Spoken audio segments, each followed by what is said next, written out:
My genius sister blackmailed my roommate into dropping charges. I finally found out what really happened. My roommate Mira came home with a black eye and split lip on a Wednesday in October. I was sitting at our kitchen table studying for my nursing exam when she walked through the door, her face a mess of purple and red. She wouldn't look at me, just went straight to her room and locked the door. I knocked for 10 minutes asking what happened, if she was okay, if she needed to go to the hospital. She finally opened the door enough to tell me she'd gotten jumped outside the campus library and didn't want to talk about it. Her voice shook when she said it. Something was wrong beyond the obvious injuries. I could see it in how her hands trembled and how she kept looking past me like she expected someone to appear. I asked if she'd called the police and she said no. I asked if she knew who did it and she said it didn't matter. Then she closed the door again and I heard her crying on the other side. I stood there feeling useless and scared. Mira was my best friend since freshman year. We'd been roommates for 3 years now, living in this shitty off-campus apartment because it was all we could afford. She'd helped me through my mom's cancer diagnosis and my breakup with my ex who'd cheated with half his fraternity. I'd helped her through her dad's heart attack and her academic probation when depression made it hard to focus. We knew each other's patterns and rhythms. I knew when something was really wrong versus just a bad day. This was really wrong. The next morning, Mira had an appointment at the campus health center to document her injuries. I drove her there because she didn't want to go alone. The nurse took photos and wrote everything down in her file. Mira told her the same story about getting jumped by random strangers. She asked if Mira wanted to file a police report and she said no. She gave her pamphlets about victim services and safety resources. Mira threw them in the trash on our way out. I asked her again in the car why she wouldn't report it. She stared out the window and said, "Your sister told me not to." My hands went numb on the steering wheel. I pulled over into a gas station parking lot and turned to face her. "What does Veronica have to do with this?" Mira's face crumpled and she started crying again.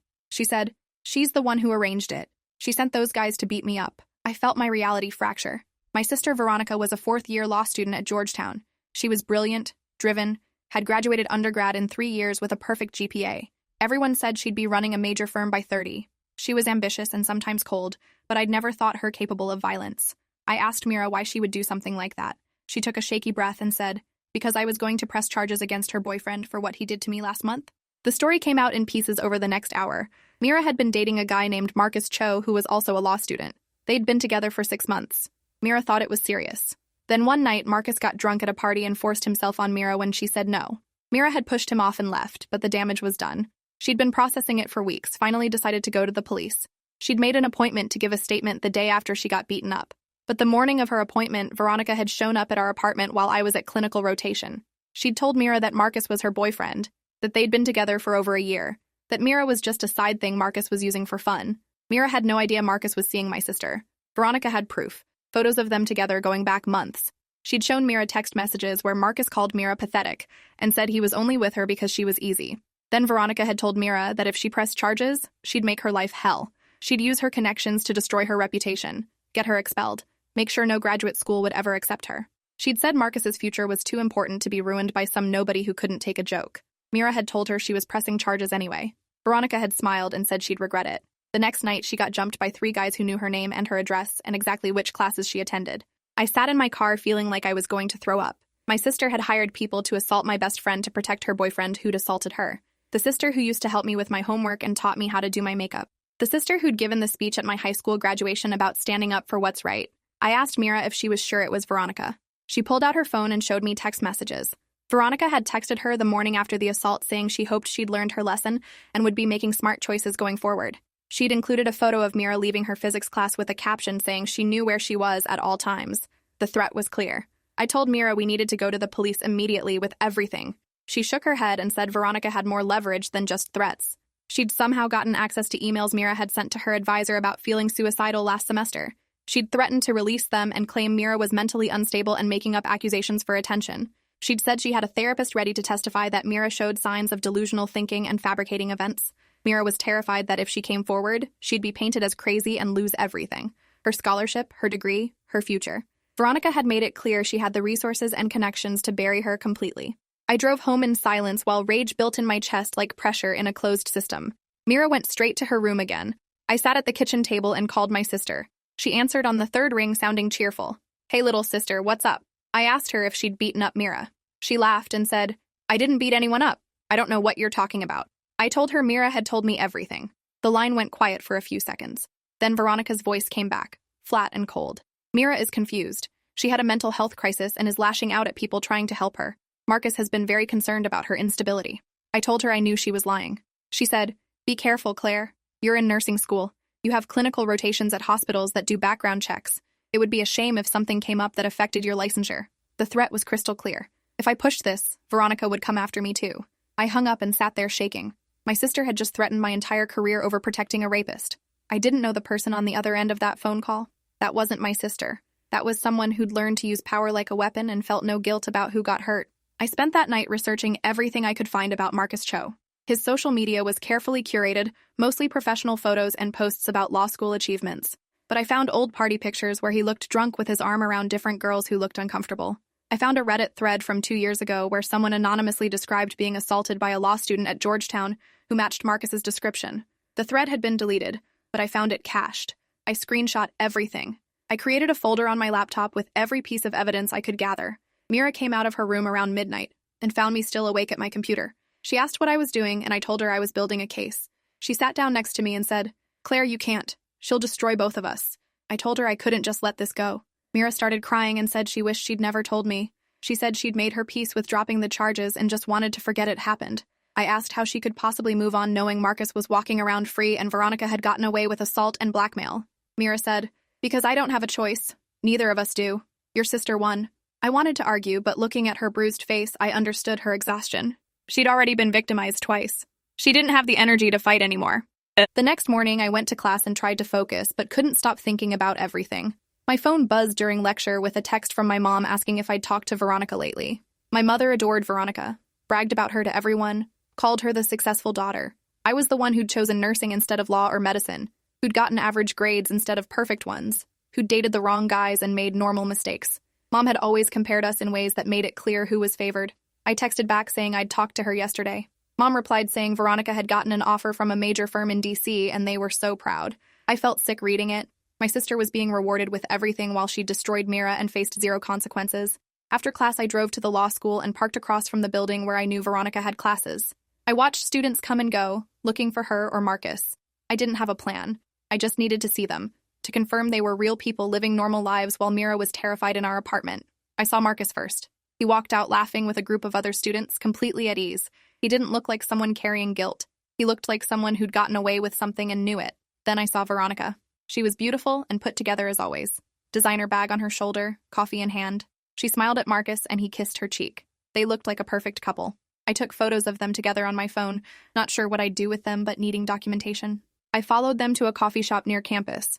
They sat at a table near the window and I could see them through the glass. They were reviewing documents, probably case files or homework. Everything about them screamed success and ambition. I sat in my car watching and realized that confronting them directly would get me nowhere. Veronica was too smart and too connected. She'd have responses prepared for every accusation. I needed a different approach. I drove to the public library and used their computers to search for information about filing police reports in cases where the victim had been threatened. I found a victim advocacy organization that specialized in helping people navigate the legal system when they were afraid to come forward. I called their hotline and explained the situation without using names. The advocate told me that intimidation of a witness was a serious crime, and that if we had evidence of threats, we could potentially file charges against both Marcus and Veronica. But she warned me that cases like this were difficult because powerful people knew how to cover their tracks. She suggested documenting everything, getting Mira to write down a detailed timeline, and finding a lawyer who specialized in civil rights cases. She gave me names of attorneys who might take the case pro bono if the evidence was strong enough. I thanked her and hung up feeling like I had a starting point. When I got home, Mira was packing a suitcase. I asked where she was going, and she said, "My aunt's place in Virginia for a few weeks. I can't stay here. Everywhere I go on campus, I feel like I'm being watched." I asked if Veronica had contacted her again, and she nodded. She showed me another text from my sister. It was a photo of Mira's car in our parking lot with a message saying, "Heard you were thinking about making more bad decisions. Would hate to see something happen to your vehicle." The threat wasn't even subtle anymore. Veronica was escalating. I told Mira about the victim advocate and the lawyers. She shook her head and said, "Claire, I love you, but I can't do this. I'm dropping out next semester and transferring to a school back home. I just want to get away from all of this." I felt like I was watching my best friend give up on herself. I begged her to reconsider, to fight back, to not let Veronica win. She zipped her suitcase and said, "Your sister already won. She won the moment she made me too afraid to speak. That's how people like her maintain power. They make it too expensive to tell the truth." She hugged me and left. I stood in our empty apartment feeling completely alone and powerless. I spent the next week in a fog. I went to classes and clinical rotations on autopilot. Mira texted me that she was doing better at her aunt's place, that the distance was helping. I didn't tell her I was still researching, still building evidence, still looking for a way to make Veronica face consequences. I knew she'd tell me to stop, but I couldn't let it go. Every time I saw Veronica's name pop up in my mom's proud Facebook posts, every time someone talked about her success, I felt rage building. She'd weaponized her intelligence and connections to destroy someone for daring to hold her boyfriend accountable. That wasn't brilliance. That was cruelty. I started keeping a journal documenting everything I knew. Dates, times, screenshots of texts. I interviewed Mira over the phone and recorded it with her permission. She was hesitant but eventually agreed, saying if I was going to do this, she wanted to at least help me build a solid case. She gave me details about the assault Marcus had committed, about Veronica's threats, about the beating. She told me names of mutual friends who'd seen Marcus's controlling behavior and might be willing to talk. I reached out to 3 of them. 2 refused to get involved. 1, a girl named Ashley who'd been friends with Mira, agreed to meet me. We sat in a diner off campus, and she told me Marcus had assaulted her freshman year too. She'd never reported it because he'd threatened to claim she'd cheated on a test and get her expelled. He'd had proof too, a copy of the test with answers written in her handwriting that she swore she'd never made. She thought he'd forged it somehow. Ashley's story gave me hope that we could show a pattern, but she was terrified to go on record. She said, Veronica Westwood is dating Marcus. Everyone knows she's untouchable. Her family has connections to judges and politicians. No one is going to believe us over her. I asked how she knew about Veronica's family connections. Ashley pulled out her phone and showed me articles about my sister's father, who I'd always known worked in government but hadn't paid much attention to. He was a former state attorney general with ties to current senators and the governor. He sat on boards of major companies. Veronica hadn't just used her own intelligence to intimidate Mira. She'd used our father's power. I felt stupid for not realizing it sooner. My sister had grown up watching our dad operate in elite circles, learning how power worked and how to leverage it. She'd become a master at his game. Ashley said, Your dad's name is on half the buildings in this city. Veronica knows exactly how much weight that carries. I thanked Ashley for meeting me and told her I understood if she couldn't come forward. She grabbed my hand before I left and said, If you find a way to take them down, I'll testify. But not until you have them cornered with no way out. I won't be a sacrifice piece. I understood exactly what she meant. I decided I needed to find out more about Marcus's past. If he'd assaulted multiple women, there had to be records somewhere. I created a fake email address and sent messages to student groups at Georgetown asking if anyone had information about sexual assault cases involving law students. I got 3 responses, all anonymous, all describing encounters with Marcus that ranged from aggressive coercion to outright assault. None of them had reported because Marcus had connections through Veronica, and the law school protected their top students. One person told me Marcus had been accused 2 years ago, but the case was dropped when the victim suddenly refused to cooperate. The victim had transferred schools mid-semester. I tried to track her down through LinkedIn and Facebook, but her profiles were all private or deleted. I found her name in old campus newspaper articles, though. Her name was Jennifer Ortega. I sent her a message through LinkedIn explaining I was investigating Marcus and Veronica and asking if she'd be willing to talk. 2 weeks later, she responded. She lived in California now and said she'd talk to me over the phone, but nowhere it could be recorded. We set up a time and I called her from the library using a VoIP service that couldn't be traced back to me. Jennifer told me her story. Marcus had assaulted her at a law school party. She'd reported it to campus police and the Title IX office. They'd started an investigation. Then Veronica had contacted her. Jennifer said Veronica had shown up at her dorm room with another law student, someone who looked official and intimidating. Veronica had introduced herself as Marcus's girlfriend and said she was there to help resolve the misunderstanding. Jennifer had told her there was no misunderstanding, that Marcus had raped her. Veronica had nodded sympathetically and then pulled out a folder. Inside were photos of Jennifer at parties drinking underage, emails Jennifer had sent to a professor that could be misinterpreted as flirtatious, and academic records showing Jennifer had cheated on an exam in high school. Veronica had said all of this would come out if the case went forward. She'd said the law school would side with Marcus, who was top of his class, over Jennifer, who was barely maintaining a B average. She'd said Jennifer's name would be dragged through campus media, and she'd never recover socially or academically. Then Veronica had offered a deal. Jennifer would drop the charges, transfer to another school, sign a non-disclosure agreement, and receive $50,000 for her trouble. The money would come from a scholarship fund that wouldn't be traced back to Marcus or Veronica. Jennifer had been terrified and exhausted from fighting. She'd taken the deal. She'd spent the money on transferring schools and starting over in California. She'd tried to forget it happened. Hearing her story, I realized Veronica had been doing this for years. This wasn't just about protecting Marcus from one accusation. This was a systematic pattern of silencing victims. I asked Jennifer if she'd kept any documentation. She said she'd kept copies of everything before signing the NDA, storing them in a safety deposit box in case she ever needed leverage. She said she'd be willing to share them if I could guarantee she wouldn't face legal consequences for breaking the NDA. I told her I'd find a lawyer who could help with that. She asked why I was doing this, and I told her Mira was my best friend and Veronica was my sister. She was quiet for a moment and then said, "Your sister is one of the scariest people I've ever met. She's smart and she has no conscience. Be careful, Claire." I promised I would be. After I hung up, I sat in the library feeling like I'd uncovered something massive. Veronica wasn't just defending her boyfriend from one accusation. She was running an operation to systematically cover up serial assault. She was using her family's money and connections to buy victims' silence and destroy anyone who refused. This was bigger than just Mira. This was institutionalized corruption wrapped in Ivy League ambition. I needed help from someone who knew how to fight this kind of power. I called the victim advocate again and told her what I'd found. She gave me the name of an attorney in D.C. named Patricia Wolfe, who'd built her career taking on powerful men and their enablers. She said Patricia was expensive, but sometimes took cases pro bono if they interested her. I looked up Patricia's website. She'd represented victims in several high-profile cases, including one against a corporate CEO and another against a university president. She'd won both. I sent her an email explaining the basics of the case without using names yet. She responded within an hour, saying she wanted to meet. Patricia's office was in a building downtown that screamed expensive. I felt underdressed in my jeans and university hoodie. Her assistant led me to a conference room with floor-to-ceiling windows overlooking the city. Patricia walked in 5 minutes later wearing a sharp suit and carrying a leather portfolio. She was maybe 50, with silver hair and the kind of presence that made you sit up straighter. She shook my hand and said, "Tell me everything." I spent 2 hours walking her through Mira's case, Ashley's story, Jennifer's testimony, and the pattern I'd uncovered. I showed her screenshots of Veronica's threatening texts, my notes about Marcus's past victims, and the evidence of payoffs and NDAs. Patricia listened without interrupting, taking occasional notes. When I finished, she sat back and said, "Your sister is smart. She's used privilege and family connections to build a shield around herself and her boyfriend, but she's made mistakes.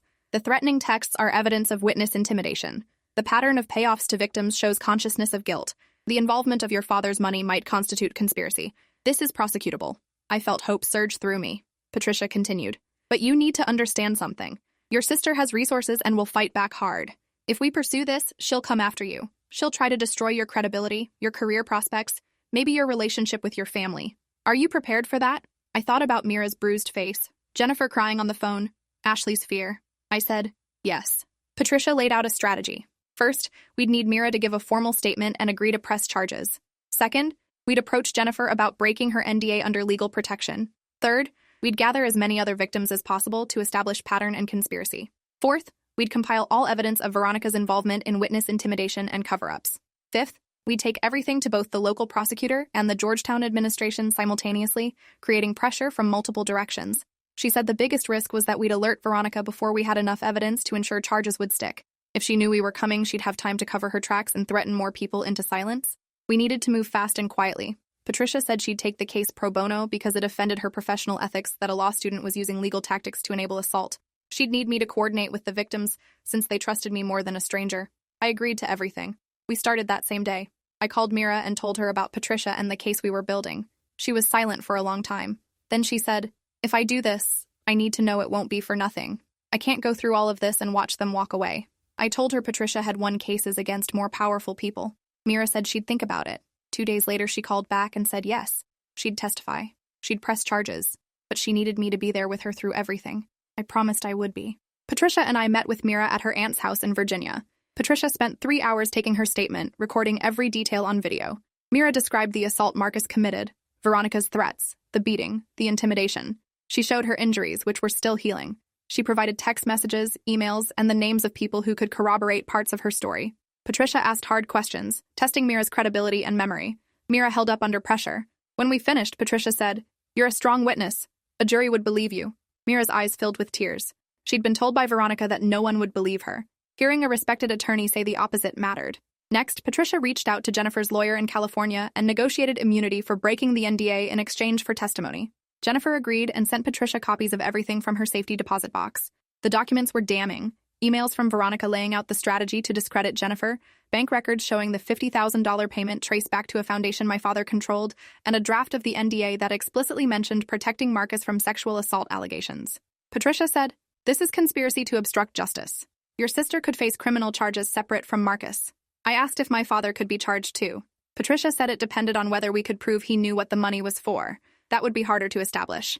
I told her my father had always protected Veronica and enabled her worst impulses. He'd taught her that power meant never facing consequences. Patricia said, "Then it's time he learned he was wrong." And we spent the next month quietly gathering more evidence and identifying more victims. Patricia hired a private investigator who found 4 additional women Marcus had assaulted or harassed. 2 agreed to talk to us. 1 had been paid off like Jennifer. Another had been threatened with academic consequences and left school. The pattern was unmistakable. Marcus was a serial predator and Veronica was his accomplice. Patricia filed formal complaints with Georgetown's Title IX office and the DC police on the same day. She sent copies of all evidence to the university president, the law school dean, and the lead detective assigned to investigate. She held a press conference announcing she was representing multiple victims of sexual assault at Georgetown Law School, and that she had evidence of systematic cover-up involving a current student. She didn't name Veronica or Marcus yet, but the campus knew immediately who she meant. The story exploded on social media. Georgetown students started sharing their own stories about Marcus's behavior and Veronica's intimidation tactics. More victims came forward. The law school was forced to suspend both Marcus and Veronica pending investigation. My parents called me screaming. My father demanded to know what I'd done.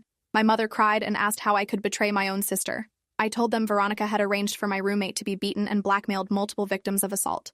My father said I was being manipulated by a troubled girl who'd fabricated everything. My mother said I was destroying the family out of jealousy of Veronica's success. Neither of them would listen to the evidence. Neither of them cared about the victims. They only cared about protecting Veronica's reputation and career. I hung up on them and blocked their numbers. Veronica called me from a burner phone that night. I answered because I wanted to hear what she'd say. Her voice was ice cold. "You have no idea what you've started. You're going to regret this for the rest of your life." I told her I already had regrets, like not stopping her sooner. She laughed and said, "You think you can win against me? Against our family? You're just a nursing student who'll be lucky to pass your boards. I'm going to be a lawyer with connections you can't even imagine. This will go away, and you'll be the one left with nothing." I said, "You committed crimes. You intimidated witnesses. You obstructed justice. That's not going away." She said, "Watch me make it disappear." Then she hung up. Patricia warned me Veronica would try to undermine the case however she could. She said we needed to be prepared for dirty tactics. 2 days later, an anonymous email went out to my nursing school faculty, claiming I'd cheated on exams and falsified patient care documentation during my clinical rotation. The accusations were false but required investigation. I was placed on academic probation pending review. Patricia helped me file a counter-complaint showing the timing of the accusations coincided with Veronica's suspension and arguing it was retaliatory harassment. The nursing school eventually cleared me, but the stress affected my performance. My grades dropped. I had panic attacks before exams. Veronica was making good on her threat to destroy my future, but I wouldn't back down. Every time I wanted to give up, I thought about Mira's bruised face and Jennifer's terrified voice and the other victims who'd finally found courage to speak. I couldn't let them down. The police investigation took 4 months. Detectives interviewed everyone, reviewed all evidence, and built a case. The lead detective was a woman named Sergeant Lopez, who'd spent her career investigating sexual assault. She told Patricia this was one of the most clear-cut cases of conspiracy she'd seen. The texts from Veronica to Mira alone were enough for criminal charges. The financial records linking payoffs to Marcus's victims added weight. The testimony from multiple women established pattern. Marcus was charged with multiple counts of sexual assault. Veronica was charged with witness intimidation, conspiracy to obstruct justice, and assault by proxy for hiring people to beat Mira. My father was named as an unindicted co-conspirator, meaning they had evidence of his involvement but not enough for charges yet. That might change as the investigation continued. Georgetown expelled both Marcus and Veronica. The law school released a statement apologizing for failing to protect students and announcing reforms to how they handled assault allegations. Marcus's family hired an expensive defense team. So did Veronica. My father paid for her lawyers and put out statements calling the charges politically motivated. My mother gave interviews to local media painting Veronica as a victim of jealous rivals trying to destroy a talented young woman. Neither of my parents acknowledged the actual victims. Neither of them called to check if I was okay. I'd lost my family by choosing to tell the truth, but I'd gained something too. Mira moved back and we found a new apartment together. Jennifer flew in from California to meet me in person and we became friends. Ashley joined our circle. We formed a support group for survivors, meeting weekly to help each other through the legal process and trauma recovery. Patricia became a mentor who taught me that fighting power required strategy and perseverance. The trial started a year after Mira was assaulted. Patricia represented Mira in her testimony. The prosecution had witnesses lined up for 2 weeks. One by one, Marcus's victims took the stand and told their stories. The defense tried to discredit each one, bringing up drinking, past relationships, mental health struggles. Patricia systematically destroyed those attacks, showing that none of those factors negated consent violations. Mira testified for an entire day. She was strong and clear. She described Marcus's assault and Veronica's threats in precise detail. She showed photos of her injuries. She read text messages from Veronica. The jury watched in visible shock. When the defense attorney tried to suggest she'd fabricated everything for attention, Patricia objected and cited evidence the jury had already seen. The judge sustained the objection. Jennifer testified next, describing her payoff and NDA. The defense argued she'd willingly taken money and signed documents. Patricia countered that signing under duress and threat wasn't voluntary. The bank records showing the money came from my father's foundation were introduced. The defense claimed it was a legitimate scholarship. Patricia showed emails from Veronica explicitly connecting the payment to Jennifer dropping charges. The defense had no effective response. Veronica didn't testify. Her lawyers advised against it. But Patricia called me as a witness. I testified about Veronica's threats to my career, her admission that she'd arranged Mira's beating, her pattern of protecting Marcus at any cost. The defense tried to paint me as a vengeful sister jealous of Veronica's success. Patricia asked me directly if I loved my sister. I said yes. She asked why I'd come forward then. I said because love doesn't mean protecting people from consequences when they hurt others. Love means holding them accountable so they can become better. The courtroom was silent. The jury deliberated for 6 hours. They found Marcus guilty on 4 counts of sexual assault. They found Veronica guilty on all charges related to witness intimidation and conspiracy. Sentencing happened 2 weeks later. Marcus got 15 years, eligible for parole after 10. Veronica got 8 years, eligible after 5. Both would be registered sex offenders, though technically Veronica's crimes didn't require that registration. The judge added it anyway, saying her actions enabled sexual violence and she bore responsibility for her boyfriend's crimes. She also ordered Veronica to pay restitution to all victims she'd intimidated or threatened. My mother sobbed in the gallery. My father sat stone-faced and left immediately after sentencing without looking at me. Veronica stared at me as the bailiff led her away in handcuffs. Her expression wasn't angry or sad. It was calculating, like she was already planning her next move. Even facing prison, she thought she could win. Patricia told me after that sometimes people like Veronica never learned. They'd been protected so long they couldn't conceive of real consequences. But those consequences had arrived. Mira hugged me outside the courthouse and said, "We did it." I corrected her. "You did it. You found the courage to speak when it was terrifying. I just helped amplify your voice." She shook her head and said we'd both been brave in different ways. That night, Patricia took our whole survivor group out to dinner. We sat around a table at a restaurant downtown and talked about what came next, moving forward without the weight of secrets and fear, building lives that weren't defined by what had been done to us. Jennifer was going back to California to finish law school. Ashley was graduating and going to graduate school for social work to help other survivors. Mira was staying here and considering going back to school part-time while working. I was finishing nursing school and planning to specialize in forensic nursing to help document assault cases. We'd all been changed by what happened, but we'd also all become stronger. 2 years later, I graduated from nursing school and started working at a hospital that specialized in treating assault victims. I used what I'd learned from my sister's crimes to help others document evidence and navigate the legal system. Mira finished her degree and got accepted to a graduate program in psychology. Jennifer passed the bar in California and started working at a firm that represented survivors of sexual violence. Ashley got her degree in social work and created a campus advocacy program at Georgetown. Patricia continued taking on powerful predators and winning. Veronica served 3 years and got early parole for good behavior. She moved to another state, and I heard through mutual acquaintances that she was working at a small firm doing contract law. Her dreams of running a major practice were gone. Her reputation was destroyed. My father never spoke to me again. My mother sent occasional emails asking if we could reconcile, but always with the condition that I apologize to Veronica. I couldn't do that. I'd spent too long learning that protecting abusers only enabled more abuse. The cost of standing up had been my family, but the alternative would have been my soul. Mira and I still lived together in an apartment downtown. Some nights we stayed up late talking about how different our lives could have been if I'd stayed silent. We'd both probably have finished school on schedule without the stress of trials and investigations, but we'd also be carrying secrets and fear and guilt. Justice had come at a price, but it was a price worth paying. The last time I saw my sister was at our mother's funeral 4 years after her conviction. Cancer had come back aggressive and fast. Veronica showed up in a black dress looking thinner and harder than I remembered. We stood on opposite sides of the grave. After the service, she approached me. "I want you to know I'm rebuilding my life despite what you did." I said, "I didn't do anything to you. You did it to yourself." She stared at me with those cold eyes and said, "You're still self-righteous." I replied, "And you're still refusing to take responsibility." She walked away. That was the last conversation we ever had. If you enjoyed this, you'll definitely want to see the next ones too. So subscribe now and let me know your take in the comments.